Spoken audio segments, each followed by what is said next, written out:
ఉద్దేశము. గత 2-3 రోజుల క్రిందట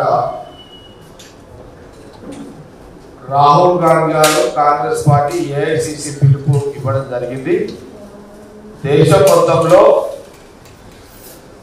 ఆదానికి వ్యతిరేకంగా ప్రధానమంత్రి ఆదానికి మద్దతు ఇస్తున్న ప్రధానమంత్రి మోడీ గారికి వ్యతిరేకంగా దేశ ప్రజలను దృష్టిలో పెట్టుకొని దేశ ప్రజల యొక్క భవిష్యత్తును దృష్టిలో పెట్టుకొని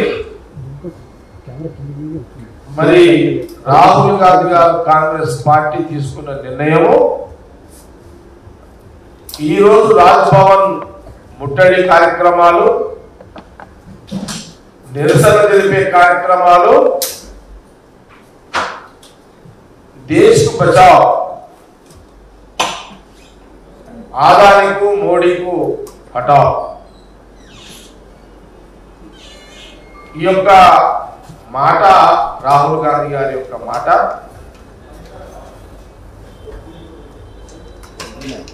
అందులో భాగంగానే ఈరోజు కార్యక్రమం జరిగింది.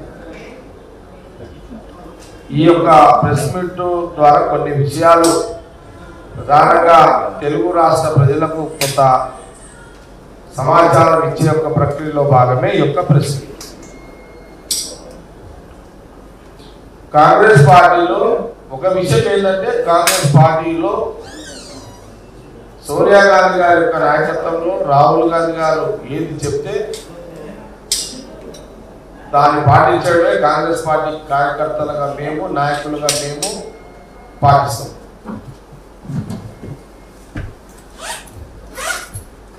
ఒక విషయం చాలా స్పష్టంగా చెప్పాలి అంటే, అటు బీజేపీ పార్టీ నాయకులకు, బీజేపీ పరిపాలనకు, కాంగ్రెస్ పార్టీ నాయకత్వం సోనియా గాంధీ, రాహుల్ గాంధీ, ఆ కుటుంబము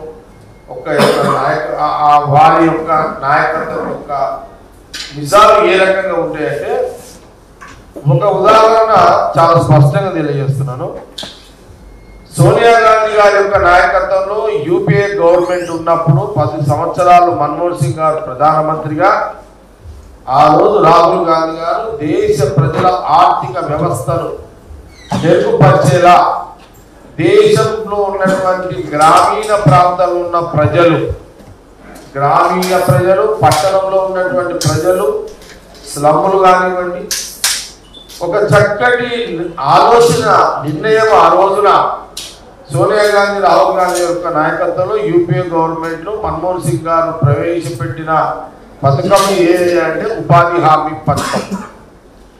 ఈ ఉపాధి హామీ పథకం సంబంధించి యూపీఏ గవర్నమెంట్ లో అన్ని రాష్ట్రాలలో, ప్రధానంగా మన రాష్ట్రంలో కూడా, ఉమ్మడి రాష్ట్రంలో తెలంగాణ, ఆంధ్ర, రాయలసీమ కలుపుకొని ఎలాంటి అవకాశాలు అంటే, ఆ రోజు సోనియా గాంధీ గారు, రాహుల్ గాంధీ గారు, మరి మన్మోహన్ సింగ్ ప్రధానమంత్రి గారు ఏ గ్రామం పోయినా, ఆ గ్రామంలో ఏ ఇంటికి పోయినా వారు సదాగా పని చేసుకొని వారు రోజు డబ్బులు సంపాదించుకునే ఒక పథకమే ఈ ఉపాధి హామీ పథకం. పనులు ఎలాంటివి? ఆ ఊళ్ళో కంపనిండినా, లేకపోతే గుంతలున్నా, బావులున్నా, చెరువుల పూడికైనా, ఇట్లా ఆ గ్రామాన్ని అభివృద్ధి చేసుకోవడం. టౌన్లో ఒక వార్డు ఉందనుకోండి, ఆ వార్డులో అభివృద్ధి చేసుకోవడం. అంటే ఆ గ్రామ ప్రజలే, ఆ పట్టణ వార్డు ప్రజలే బస్తీలలో వాళ్ళే జీవనోపాధి అభివృద్ధిని చేసుకుంటూ ఆ రోజు 5 గంటల, 6 గంటల, 7 గంటల, అంటే మినిమం ఒక వ్యక్తి కొన్ని గంటలు పనిచేస్తే, ఒక కుటుంబం, ఒక గ్రామం ఉందనుకోండి, ఆ గ్రామంలో 5 మంది ఉంటారు. 5 మంది కూడా మేము పని చేసుకుంటాము అంటే పని చేసుకోండి. వాళ్ళకి ఒక 300, ఒక 500, ఒక 1000 రూపాయలు పని చేసినట్టుగా అలకాడేస్తుంటే, అంటే మినిమం ఒక గ్రామంలో, ఒక ఇంటిలో, ఆ గ్రామంలో నిరంతరం పని చేసుకుంటూ జీవనోపాధి కల్పించే దాంట్లోనే ఈ ఉపాధి హామీ పథకం మినిమం తక్కువ కుటుంబానికి రోజు 2000 రూపాయల వాళ్ళకు ఉపాధి హామీలో డబ్బులు వస్తుండే. గ్రామం బాగుపడుతుంది, అట్లనే మనకు ఇంటికి వాళ్ళ భోజనాలకు, వాళ్ళ ఖర్చులకు, వాళ్ళ కూడా ఆదాయం కూడా వస్తుంది. అంటే ఇలాంటి యొక్క ఆలోచన విధానంలో ఉన్నటువంటి నాయకులు ఎవరయ్యా అంటే ఈ దేశ రాజకీయాలు ఆనాటి మహాత్మా గాంధీ, నెహ్రూ కాలం నుంచి, రాజీవ్ గాంధీ, ఇందిరాగాంధీ నుంచి తీసుకుంటే ఈనాటి వరకు కూడా ఆ కుటుంబంలో సోనియా గాంధీ, రాహుల్ గాంధీ గారు, ఆ కుటుంబము, ఆ పార్టీ తప్ప ఇంకోటి లేదు అనేది చాలా స్పష్టంగా తెలియజేస్తుంది. ఈ ఒక్క ఉదాహరణ చాలు ప్రధానమంత్రి మోడీ గారికి. ఇక్కడ ఏం జరుగుతున్నది? ఇప్పుడు బీజేపీ 10 సంవత్సరాలు అయిపోయింది, ఇప్పుడు 11వ సంవత్సరము ప్రజలు ఇచ్చారు, అవకాశం అయిపోయింది. ఏం జరుగుతున్నది ఇక్కడ? మరి ప్రజలు ఎందుకు ఆలోచన చేయలేకపోయారో తెలియదు.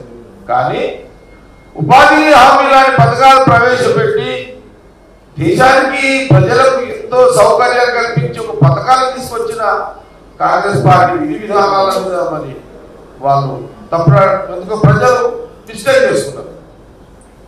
ప్రధానమంత్రి 3సారి గెలిపించారు. కానీ ఇక్కడ ఏం జరుగుతుందో ప్రధానమంత్రి గారు ఏం చేస్తున్నారు? మోడీ అనే వ్యక్తి, మోడీ అంటే ఎవరు? అది ఒక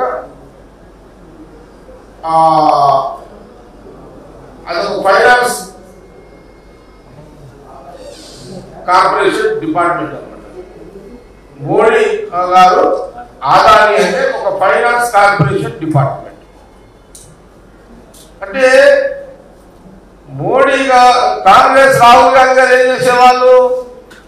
డైరెక్ట్ గా ప్రజలకు డబ్బు పోయే వెసులుబాటు కలిగించేవాళ్ళు. కానీ ఇక్కడ ప్రధానమంత్రి గారు ఏం చేస్తారు? దేశంలో యొక్క సంపదనంతా కూడా ఈ ఆదాని ఫైనాన్స్ కార్పొరేషన్ డిపార్ట్మెంట్ లో జమ చేపిస్తున్నారు. తేడా చూడండి, ఇక్కడ ఎంత తేడా ఉంది. రాహుల్ గాంధీ గారు ఉపాధి హామీ ద్వారా డైరెక్ట్ గా ప్రజలకే డబ్బు పోయింది. కానీ మోడీ గారు ఇప్పుడు ఏం చేస్తున్నాడు? ఆదాని ఫైనాన్స్ కార్పొరేషన్, ఆయన ఫైనాన్స్ బ్యాంక్ లో ఈ ప్రజల డబ్బంతా అక్కడ జమ చేపిస్తున్నాడు.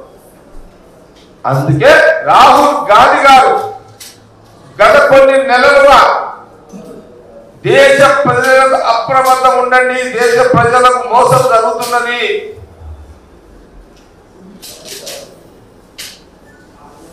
మోసం అయిపోతున్నారు దేశ ప్రజలు. అందుకోసమే పార్లమెంటులో నెహ్రూ, మన రాహుల్ గాంధీ గారు పార్లమెంట్ లో ఆదాని को हटाओ देश को बचाओ, मोदी को हटाओ देश को बचाओ. मोदी अलग नहीं होता, अदानी अलग नहीं होता, दो भी भाई है, एक पॉलिटिकल भाई, एक फाइनेंस कॉर्पोरेशन चेयरमैन, एक फाइनेंस कॉर्पोरेशन भाई. ये पॉलिटिकल फाइनेंस कॉर्पोरेशन दो भाइया इस देश जनता को खत्म करना चाह रहे हैं. इसीलिए राहुल गांधी जी देश जनता को बचाने के लिए, देश जनता मुसीबत में गिरना नहीं बोल के आज का दिन जो देश में पूरा देश को बचा लो, देश की जनता को बचा लो, देश को बचा लो,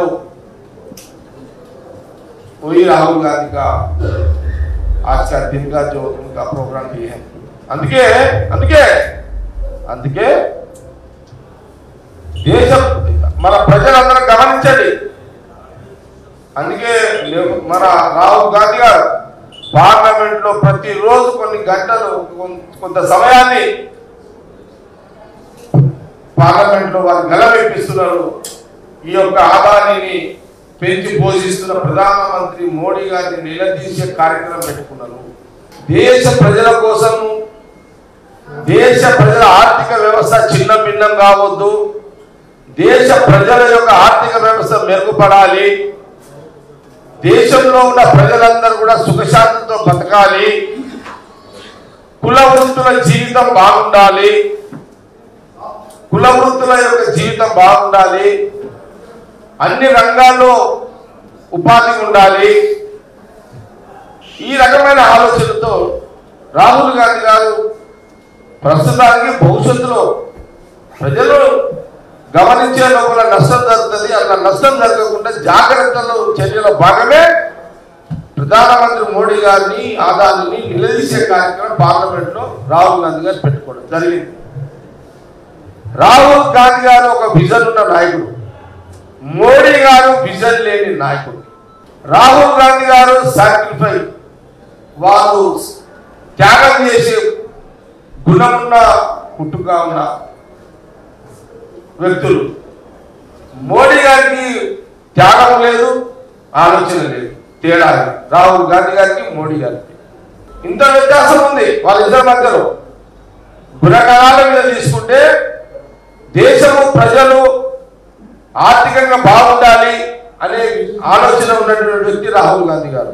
దేశము ప్రజలు ఎట్లా పోయినా పర్వాలేదు, బీజేపీ బాగుండాలి, ఆదాని బాగుండాలి అనేది ప్రధానమంత్రి మోడీ యొక్క అభిప్రాయం. ఇది దేశ ప్రజలు గమనించండి, తెలంగాణ ఆంధ్రప్రదేశ్ ప్రజలు కూడా గమనించాలి ఇదంతా కూడా. కాబట్టి Congress party AICC all India level నుంచి, గ్రామం నుంచి తీసుకుంటే ఆల్ ఇండియా లెవెల్ దాకా కూడా అన్ని కూడా ఈ యొక్క దేశ ప్రజలను దృష్టిలో పెట్టుకుని తీసుకునే నిర్ణయ భాగం ఇదంతా కూడా. దేశ ప్రజల యొక్క సొమ్మును దోచి మోడీ గారు ఆదాని దగ్గర ఇంతమంది అన్నట్టు దాచిపెట్టుకోవడమే కార్పొరేషన్, ఫైనాన్స్ కార్పొరేషన్ వ్యవస్థాపకుడు మన ఆదాని. అందుకోసమే ఆ సపోర్ట్ ఇస్తున్నాడు. ఆదాని కళ్ళల్లో ఆనందాన్ని చూడడానికి మోడీ దేశాన్ని బలి చేస్తున్నారు. మోడీ గారి యొక్క రాజకీయ పబ్బం కోసం ఆదాని డబ్బులు అందిస్తున్నారు. అందుకే దేశ ప్రజల సొమ్మును దోచి ఆదాని దగ్గర పెడుతున్నారు. మోడీ ఆదాని బంధం విడదీయని బంధం, ఈయనది ఆయనది రాజకీయ వ్యాపార బంధం. ఇది దేశ ప్రజలు గమనించండి, జాగ్రత్త పడండి అని రాహుల్ గాంధీ గారు చెప్పే మాటలని నేను కూడా ప్రెస్ మీట్ ద్వారా ఈ యొక్క విషయాలని చెప్పడం జరిగింది. Thank you.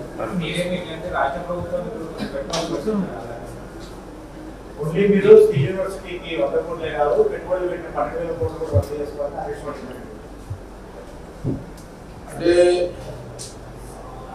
సమాజంలో ప్రతిపక్షాల యొక్క పాత్ర, ఏ పార్టీ అయినా సరే ప్రతిపక్షంలో ఉన్నప్పుడు వాళ్ళు కొంత గొంతు వినిపించాల్సిన బాధ్యత వాళ్ళకు ఉంటుంది.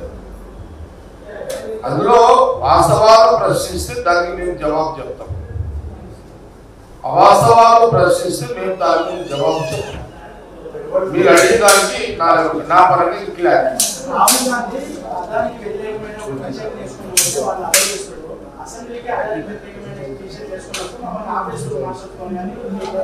ఓకే, మీ ప్రశ్నలు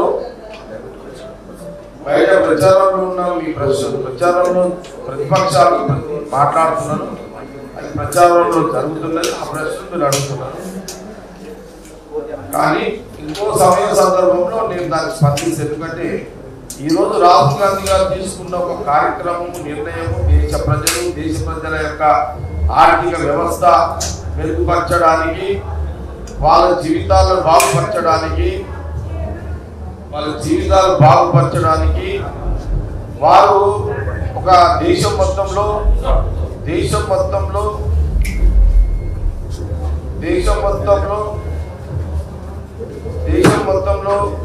ఒక ప్రజలకు అవగాహన కలిగించాలి, దేశ ప్రజలకు అవగాహన కలిగించాలి. ప్రధానమంత్రి మోడీ గారు దేశ ప్రజల ఆస్తిని దోచుకొని ఆదాని దగ్గర దాచిపెడుతున్నాడు, ఇది గ్రహించండి అని ఈరోజు తెలంగాణ రాష్ట్రమే కాకుండా దేశం మొత్తంలో రాజ్భవన్ ముట్టడి కార్యక్రమాన్ని రాహుల్ గాంధీ గారు ఇవ్వడం జరిగింది. చాలా జాగ్రత్తగా రాహుల్ గాంధీ డైరెక్షన్ ని పాటించాల్సిన బాధ్యతగా కార్యకర్తల నాయకులుగా మా మీద ఉన్నది. కాబట్టి ఈ రోజు ప్రజల క్షేమం కోరి తీసుకున్న నిర్ణయం రాహుల్ గాంధీ గారి యొక్క ఇచ్చిన కార్యక్రమం అమలు చేయడం. తెలంగాణలో మిగతా రాజకీయ పార్టీలు అట్లా అంటున్నారు, వీళ్ళు ఇట్లా అంటున్నారు అని జవాబు చెప్పే సమయము ఈ ప్రెస్ మీట్ కాదు.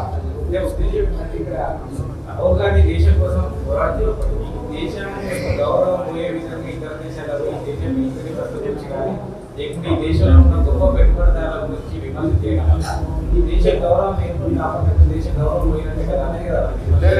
ప్రతిపక్షాలు నేను ఏమంటున్నాంటే ప్రతిపక్షాలకు పూర్తి బాధ్యత ఉంటుంది, వాళ్ళ గొంతు ఎప్పుడు మాట్లాడుతూనే ఉండాలి. అట్లని ఏదంటే మాట్లాడమని అర్థం కాదు. అయినా కొన్ని వాళ్ళ ప్రశ్నలకు ఈ సమయంలో మేము దానికి జవాబు చెప్పలేదు. ఈ రోజు కార్యక్రమం మీదనే నాకు ప్రెస్ మీట్, రాహుల్ గాంధీ గారు ఇచ్చిన పిలుపు మీదనే నా ప్రెస్ మీట్. అదాని మీద ఏ ప్రాతిపదికన చర్యలు తీసుకోవాలి, దీనికి ఏమైనా ఒక సాక్ష్యమని కాంగ్రెస్ కిషన్ రెడ్డి ఒక ఛాలెంజ్ చేసింది కాంగ్రెస్ పార్టీ.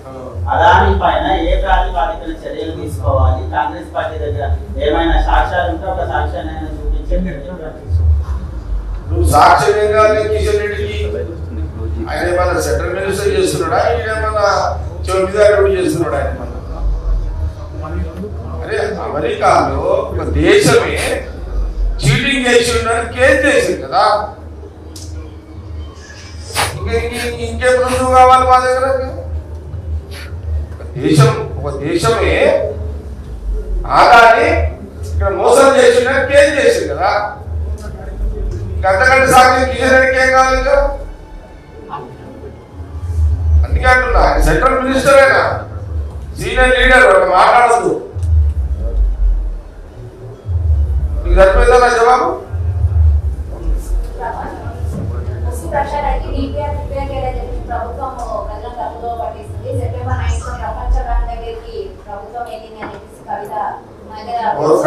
కవిత ఏమంటుంది?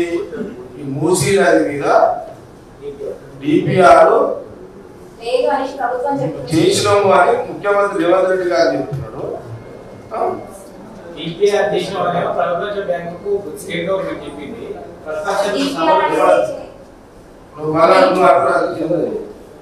మూసీ మీద డిపిఆర్ తయారు చేసి ప్రపంచ బ్యాంక్ దగ్గర లోన్ కోసం అప్లై చేసింది. గవర్నమెంట్ చేసింది అనేది వాళ్ళు చెప్తున్నారు. కానీ స్టేట్ గవర్నమెంట్ మాత్రం ప్రతిపక్షాలు కానీ సభలో కానీ అసలు డిపిఆర్ సిద్ధం కావాలని చెప్తున్నారు. అలాగే అమలు చెప్తున్నారు. గవర్నమెంట్ చెప్పేసింది కదా, ఏమని చెప్పింది? డిపిఆర్ ప్రిపేర్ కాలేదని కాంగ్రెస్ గవర్నమెంట్ చెప్పింది. చెప్పిందా?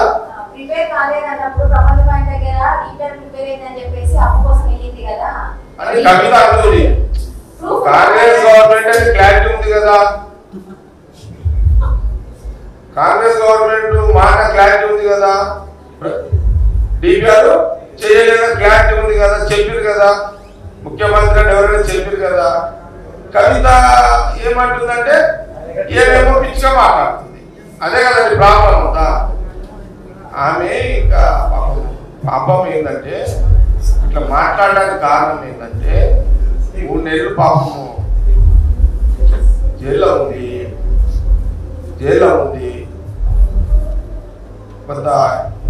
కొంత మెంటల్ గా డిస్టర్బెన్స్ ఉంది.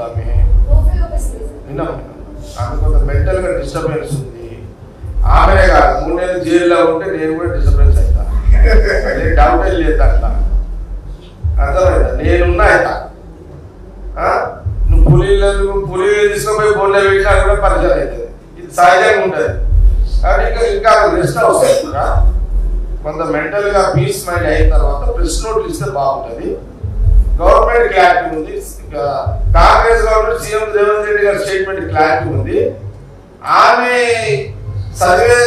ఏం చదవాలి, ఆమె ఏం చదువుతుందో తెలియక ఆమె అట్లా మాట్లాడుతుంది.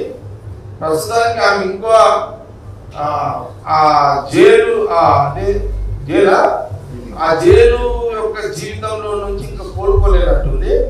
బయట కొన్ని రోజులు కొంత ప్రశాంతంగా ఉండి కొంత పీస్ ఆఫ్ మైండ్ అయిన తర్వాత నిజంగా గవర్నమెంట్ చెప్పి ఏది కరెక్ట్ ఏది నిజమో గ్రహించి స్టేట్మెంట్లు ఇస్తే ఆమె కౌంటర్ స్టేట్మెంట్ రాదు. ప్రెస్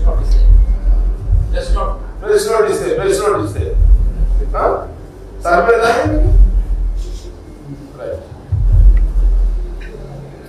రాహుల్ గాంధీ కాంగ్రెస్ పార్టీలో ఉన్నందుకు కాంగ్రెస్ పార్టీని రాహుల్ గాంధీ కాంగ్రెస్ పార్టీ నాయకులుగా ఉన్నందుకు కాంగ్రెస్ పార్టీని కాపాడే నాయకులే రాదు కిషన్ రెడ్డి అంటే రాహుల్ గాంధీ వాళ్ళ కాంగ్రెస్ పార్టీ దేశం ఈరోజు నేను ఇంతమందిలో చెప్పిన మీకు ఈ తెలంగాణ రాష్ట్ర విభజన దాంట్లో నిర్ణయం చేసినటువంటి అధికారము రాహుల్ గాంధీ గారికి అరు సోనియా గాంధీ గారికి. ఈ రాష్ట్ర విభజన కిషన్ రెడ్డి గారు చెప్తున్నా. ఎందుకంటే కిషన్ రెడ్డి గారు యొక్క ఎట్లుంటుందంటే కిషన్ రెడ్డి గారు అది సొంతగా ప్రెస్ మీట్ పెట్టాడు. ఆయనకు ఎవరో స్క్రిప్ట్ రాసిస్తే అదే చదువుతాడు ఆయన. అందుకే కిషన్ రెడ్డి గారి యొక్క ప్రెస్ మీట్ మిస్టేక్స్ చాలా ఉంటాయి. ఇప్పుడు మేము ప్రెస్ మీట్లు పెడతాం, ఎంత క్లారిటీ ఉంటుంది మరి నేను కానీ మనం ఎవరు పెట్టినా సరే ఎంత క్లారిటీ ఉంటుంది. రాహుల్ గాంధీ గారిని అనే ముందు నీకు ఒక ఉదాహరణ కిషన్ రెడ్డి గారికి ఏమిస్తున్నట్టే ఆ రోజు విభజన చేయాలి, తెలంగాణ ప్రజలు అడుగుతున్నారు, చెయ్యాలి చేద్దాము అనే క్రమంలో సోనియా గాంధీ గారు రాహుల్ గాంధీ గారిని అడిగింది. అప్పుడు రాహుల్ గాంధీ గారు ఇక్కడ మనోభావాలను దృష్టిలో పెట్టుకొని ఇది ఎన్నేళ్ళ నుంచి నడుస్తుంది కదా, ఈ సబ్జెక్ట్ క్లోజ్ చేద్దాము ఇద్దామని ఆలోచన మీద అంటే తెలంగాణ విభజనని నిర్ణయం తీసుకో అమ్మా అని సోనియా గాంధీ చెప్పి అంత నాలెడ్జ్ ఉన్న వ్యక్తి రాహుల్ గాంధీ గారు తీసుకునే నిర్ణయంలోనే కదా బీజేపీ సుష్మా స్వరాజ్ గారు వాళ్ళందరూ బీజేపీ అగ్రయింది. మరి నీకు ఇంకా ఇంతకంటే నీకేం కాదు కిషన్ రెడ్డి గారికి? కిషన్ రెడ్డి గారు డిసిషన్ లీడర్ కాదు, కిషన్ రెడ్డి గారు సలహాలు ఇచ్చే లీడర్ కాదు, కిషన్ రెడ్డి గారు సూచనలు అక్కడ ఇచ్చే లీడర్ కాదు. ఈయన సూచనలు ఇచ్చిన ఈయన ఎవడు ఉన్నాడు అక్కడ బీజేపీ ఆఫీస్ లో వాళ్ళ ఎవరో ఒక స్క్రిప్ట్ ఇస్తే ఆ స్క్రిప్ట్ నే మాట్లాడతారు. ఆ స్క్రిప్ట్ నే మాట్లాడతారు కాబట్టి అది చాలా తప్పిదాలు ఉంటాయి. నిజాలన్నీ అది వాస్తవాలకు దగ్గరగా ఉన్నాయి. కొంచెం ఆయన కూడా ఫీల్ అవుతున్నాడు కిషన్ రెడ్డి గారు కూడా ప్రెస్ మీట్ కి. అరే నాకు ప్రెస్ మీట్ పెట్టే స్వేచ్ఛ కూడా బీజేపీ ఆఫీసులో లేదే. పాపం ఆయన నాకు తెలుసు మంచోడు కిషన్ రెడ్డి గారు, చాలా మంచోడు, పద్ధతి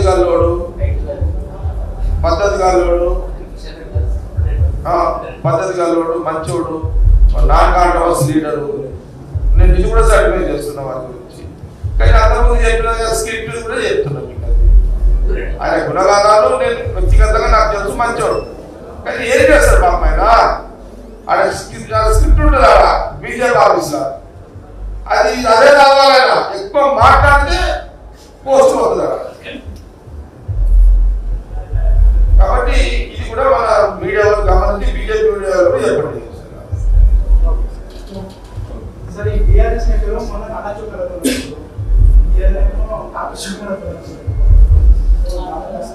నేను ఏమంటున్నానంటే అపోజిషన్ పార్టీ ఎప్పుడు యాక్టివ్ ఉండాలి. మేము రూలింగ్ పార్టీ మేము ఎప్పుడు యాక్టివ్ ఉంటాం. కాంగ్రెస్ పార్టీ మేము ఎప్పుడు ఇట్లనే రూలింగ్ ఉంటాం, మేము ఎప్పుడు ఇట్లనే యాక్టివ్ ఉంటాం. కాంగ్రెస్ పార్టీ అట్లనే అపోజిషన్ నుండి అట్లనే డిస్కస్ చేసి చూసుకుంటే అసెంబ్లీలో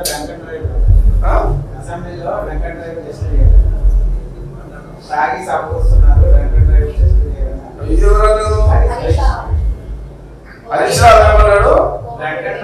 హరీష్ రావు ఏమన్నాడు అని అంటే హరీష్ రావు కూడా ఎందుకు తొందరగా పడుతున్నాడు నాకు తెలుసు.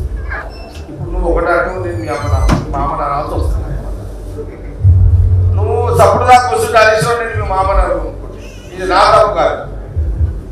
నువ్వు ఎందుకు చెప్తున్నావు మళ్ళీ కాంగ్రెస్ గవర్నమెంట్ నువ్వు కూర్చోక ఏదో ఒకటి నడుస్తుంది కదా సినిమాలు. ఇది ఇప్పుడు నువ్వు ఎందుకు ఇది అవసరమా? డ్రంక్ అండ్ డ్రైవ్ మిషన్ తీసుకొచ్చి టెస్ట్ చేయాలి అని అసెంబ్లీలో చేయాలి అని నువ్వు అనడం ఇది అవసరమా నీకు? అంటే ఈ మిషన్ పెడితే అసలుకే మీ మామ కేసీఆర్ వస్తలేదు. మిషన్ పెడితే ఎప్పుడైనా వచ్చేది కూడా బాగా అవుతాడు కదా కేసీఆర్ గారు. ఏమని అది కూడా బంద్ అవుతాడు. మాకేం లాభం లేదు.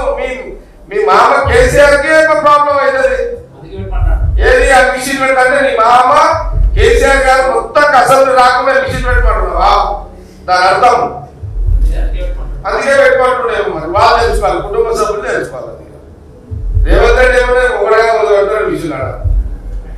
అసలుకే కేసీఆర్ వస్తున్నాడు, రేవంత్ రెడ్డి సీఎం వస్తుంటాడు. నువ్వు మళ్ళా కేసీఆర్ హరీష్ రావు ఏమో mission drag and drag mission పెట్టమంటాడు. ఇది మొత్తానికి రాని కేసీఆర్ గారు ఎట్లా హరీష్ రావు